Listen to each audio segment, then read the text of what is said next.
بسم اللہ الرحمن الرحیم۔ السلام علیکم۔ ڈائری کے تمام معزز ناظرین کو خوش آمدید۔ آج کی ہماری یہ ادنا کوشش اس عظیم ہستی کو خراج ہے جسے کائنات کے بنانے والے نے عظیم ترین منصب یعنی ماں کا درجہ دیا ہے۔ اللہ پاک قرآن پاک میں فرماتے ہیں، ترجمہ: اور یاد کرو جب لیا تھا ہم نے پختہ وعدہ بنی اسرائیل سے اس بات کا نہ عبادت کرنا بجز اللہ کے اور ماں باپ سے اچھا سلوک کرنا۔ سورۃ بقرہ۔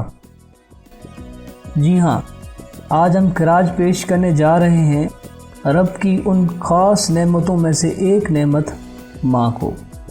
پوری زندگی کا ہر سال کا پورا مہینے کا ہر دن اور دن کا ہر لمحہ ماں کے نام ہونا چاہیے۔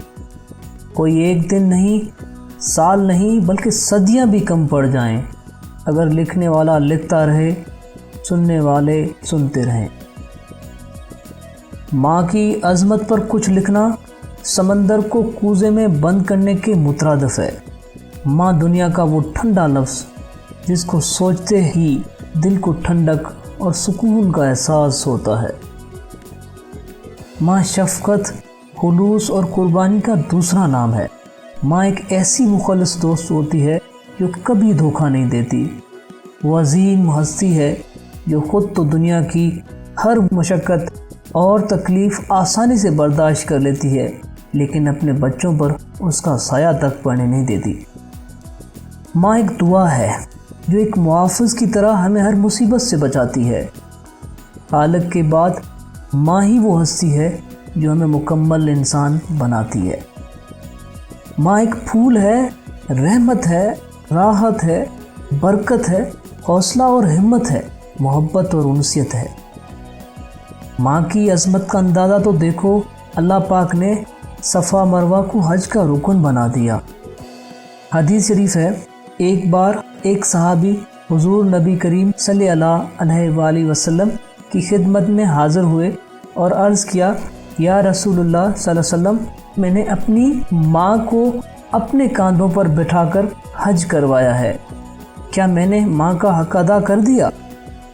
آپ نے فرمایا، نہیں، تو نے ابھی اپنی ماں کی ایک رات کے دودھ کا حق بھی ادا نہیں کیا۔ اس ظلم کی دنیا میں فقط پیار میری ماں ہے، میرے لیے سایہ دیوار میری ماں، نفرت کے جزیروں سے محبت کی حدود تک بس پیار ہے، بس پیار میری ماں۔ اللہ پاک سے دعا ہے کہ وہ ہمیں اس سراپا محبت ہستی کی قدر کرنے اور خدمت کرنے والا بنائے۔ رب العالمین سب کی ماؤں کو تا حیات قائم رکھے۔ جن کی مائیں اس دنیا میں نہیں، اللہ پاک انہیں جنت میں اعلیٰ مقام دے اور درجات بلند فرمائے، آمین۔ آخر میں علامہ اقبال صاحب کی نظم ماں کا خواب آپ سب کے نام۔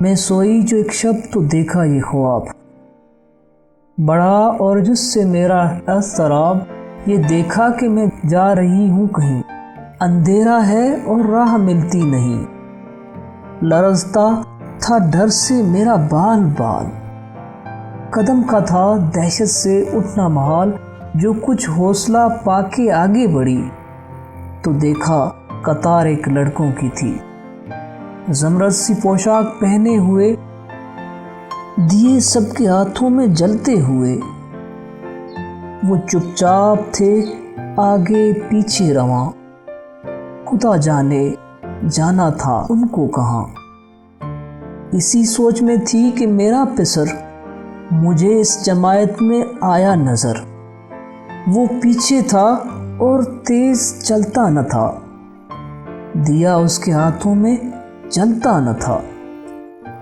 کہا میں نے پہچان کر میری جان، مجھے چھوڑ کر آ گئے تم کہاں، جدائی میں رہتی ہوں میں بے قرار، روتی ہوں ہر روز اشکوں کے بار، نہ پرواہ ہماری ذرا تم نے کی، گئے چھوڑ اچھی وفا تم نے کی، جو بچے نے دیکھا میرا پیچ و تاب، دیا اس نے منہ پھیر کے یوں جواب، رلاتی ہے تجھ کو جدائی میری، نہیں اس میں کچھ بھی بھلائی میری۔ یہ کہہ کر وہ کچھ دیر چپ رہا۔ دیا پھر دکھا کر یہ کہنے لگا، سمجھتی ہے تو ہو گیا کیا اسے، تیرے آنسوؤں نے بجھایا اسے، تیرے آنسوؤں نے بجھایا اسے۔